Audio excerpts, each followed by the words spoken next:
in our gospel today, there's this tax collector, and then there's this Pharisee who went to the temple, right? The tax collector thought that he was better than others, and also like itemizing the things that he was doing good, right? He was going to the temple to pray, right? He was doing fasting.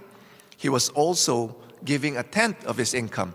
So it's praying, fasting, and almsgiving, right? The 3 pillars of Lent. He was doing it. And yet we see here there was pride. He was thinking of himself better than this tax collector. Now this tax collector, we see how in his humility acknowledged that he is a sinner and that he needs forgiveness. And in our heart, it's a battleground. It's always a battleground. The enemy would always tempt us to fall into pride, right? And we could see that, like, you know, whenever would be tempted to wanting to be better than others, or thinking that we're better than others, right? There's like a lot of like self-preoccupation there. And that's what the enemy wants. The enemy wants us to fall into pride, because that's what he did, right? The enemy, Satan, you know, before he fell, he says, I don't want to serve. I want to be served. I don't want to serve. There's a lot of pride there. And when we fall into pride, it's so easy to fall into other sins. That's why the Lord is teaching us to imitate this tax collector, to grow in humility. What is humility?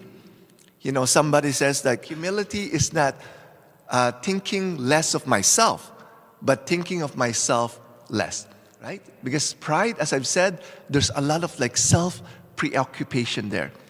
Humility also is knowing who we are and knowing who God is, right? Just this tax collector, he knows who he is.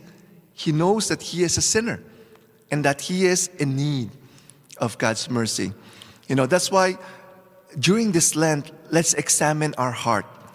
Are we falling into the sin of pride, just like this Pharisee, right? And if we are, you know, let's turn to the Lord.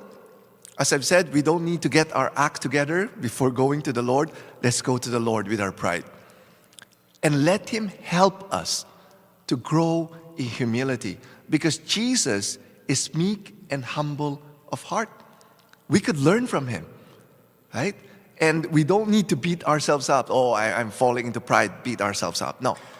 Again, that's a form of pride. We're thinking that by our own strength, we could grow in humility, right? Turn to the Lord. Lord, I don't know how to grow in humility. Help me. One of a very beautiful prayer of humility is the litany of humility. It's so beautiful, right? Pray it. Pray it more often, especially during this Lent.